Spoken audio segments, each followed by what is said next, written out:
Euzubillahimineşşeytanirracim. Bismillahirrahmanirrahim. Hucurat Suresi'nde innemel müminun ihvetün diye başlayan ayet-i kerime, müminler ancak kardeştir. O halde müminlerin arasını düzeltin, Müslümana yardım edin, Müslümanın din kardeşidir. Bu savaşa karşı Yahudiden dost, aydan post, Yahudiden dost olmaz. Bu dinler bozulmuş dinlerdir. Allah katında tek din İslam'dır. Bu savaşa karşı en güzel şey boykot. Biz boykota ne zaman anlamaya başlarsak onlara yardım gitmez, onlar da silah üretemezler. Ve savaşı atılan silahlar zor durumda kalır. En güzel şey boykot. Eğer biz bu savaşa sessiz kalırsak öbür tarafta ahireti çok büyüktür. Kim bir kavme benzemeye çalışırsa o da onlardandır. Eğer bizim bu boykotu devam ettirmezsek, hala onların mallarını alma devam edersek öbür tarafta hesabı çok büyüktür. Filistin'in imtihanı değil, bizim imtihanımız. Mevlam bize böyle bir imtihan verdi. Bakın ben size böyle bir imtihanı size sınayacağım. Müslüman kardeşine yardım edebilecek misiniz? Bu imtihan bizim imtihanımız çok zor bir imtihandır. Eğer biz bu imtihana geçemezsek öbür tarafta hesabını çok büyük veririz. Şuurlu olması lazım, bilinci olması lazım. Eğer Müslümanlar bu konuda şuurlu olmazsa, bilinci olmazsa öbür tarafta bunun azabı çok büyüktür. Ne diyebiliriz ki? Allah zalimleri affetmesin inşallah. Müslümanlar birlik olmalıdır. Sadece Müslümanlar değil, insanlık birlik olmalı. Nerede bir zulüm varsa Müslüman ve gayrimüslim olsun, onu muhakkak etkisiz hale getirilmelidir. Tabii ki ya, dua da edebilir, sosyal yardım da yapabilir.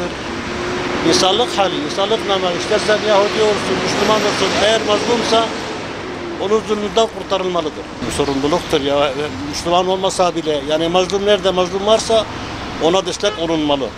Zulüm altında kalınmamalı mesela. Müslüman devletler aslında birlik olmalılar. Birlik olmadıkları zaman her zaman böyle. Çünkü bütün küfür tek millettir. İnsanlık meselesidir ya.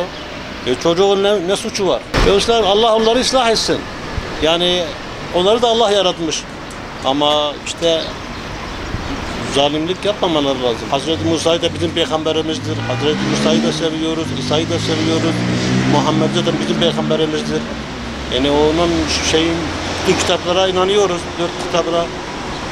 Ama işte ayın bozuk olunca işte ortam da bozuk. Müslüman olarak şu an yaptığımız çok hatalar var. Çok uyuyoruz. Orada ölen ve şehit olan kardeşlerime Allah'tan rahmet diliyorum. Bir an önce biraz kendimizi toparlamamız lazım. Yani daha duyarlı olmamız lazım. İsrail'deki yapılan zulüm hakikaten insanlar için insanlık suçu. Ağır. O yüzden onları kınıyorum. Tekrar söylediğim gibi yani sözün bittiği yerdeyiz. Rabbim her şeyi görüyor zaten. Allah'ın izniyle bunları atlatacağız. Yani boykottan ziyade el birliği vermemiz lazım. Yani gerçekten şu an kimse duyarlı değil. Acı bir haber geldiğinde mesela bir gün 2 gün üzülüp sonra tekrar normal günlerimize dönüyoruz. Yani acımızı tam yaşayamıyoruz. Yani batı veya doğu fark etmiyor. Biz Türkiye olarak halkı biraz daha hani birbirimize destek çıkıp oradaki Filistin kardeşlerimize daha duyarlı olmamız lazım. Dediğim gibi Allah gani tekrar rahmet eylesin ölenlere. Şehit olan kardeşlerime, yaralı olan insanlara da acil şifalar versin diyorum. Ya şimdi bu katliamlar da bir yerde siyasi politik olmuş. Yani örneğin Ukrayna'da, Rusya'da yapılan katliam, yapılan savaşlar ne hoş şeyler için bütün dünya ayağa kalkıyor. Maalesef Filistinliler için hiçbir şey yok. Yani mesele Filistin değil, bu insani bir şeydir. Yani burada dünyanın neresinde olsun, Müslüman olsun, Hristiyan olsun, hangi kavimden, hangi dinden olursa olsun, çocukların, yaşlıların, müdafasız kişilerin ölmesini kimse tasvip etmez. Yanlış bir uygulamadır. Bunu sebep olanları da biz lanetliyoruz. Yani hoş bir şey değildir. Ama şimdi enteresan olan şu var. Devletimiz her konuda zulüm gören, zalimlik içinde olan herkesin yardımına koşuyor. Yalnız enteresan olan şudur. Bugün Rafah kapısı var. Gazze ile ortaklaşa aynı bir Nusaybin Suriye gibi bir hudut kapısı.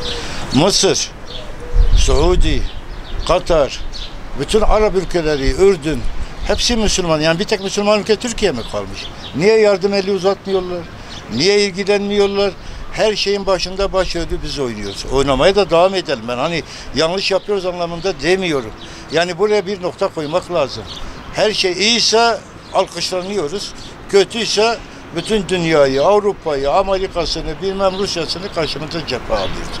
Yani bu konularda biraz ülkemizin de temkinli olması lazım. Yani ülkemiz Süpermen değil, ekonomik gücü var. İşte Türkiye'de yaşayan insanların ekonomik durumları bellidir. Yardım yapılsın, insanidir. Her türlü yardım, destek, zulüm, gören insanlar bu yani olması gereken dünyanın her yerinde insanların yapması gereken bir şey vardır. Yani benim burada düşündüğüm şey var. Ya bir hudut kapısı var. Rafah hudut kapısı 0 noktada kapatıyor, açıyor Mısır. Müslüman ülke değil mi Mısır?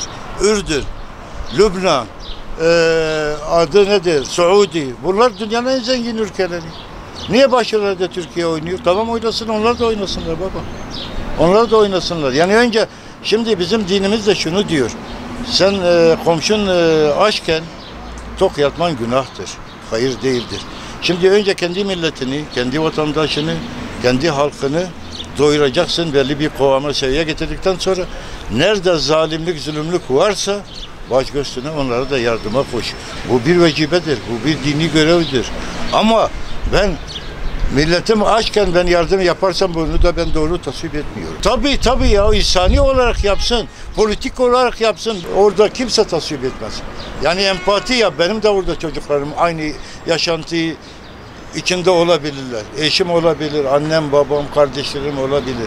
Yani bu zulümü şeyi kimse tasvip etmiyor. Kimse hoş görmüyor.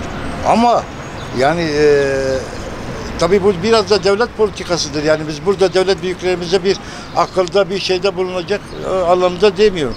Bu bireysel fikirlerimizdir. Olması gereken budur. Gazze'ye sebebiyet veren, bu hale getirenin Allah belalarını versin diyoruz.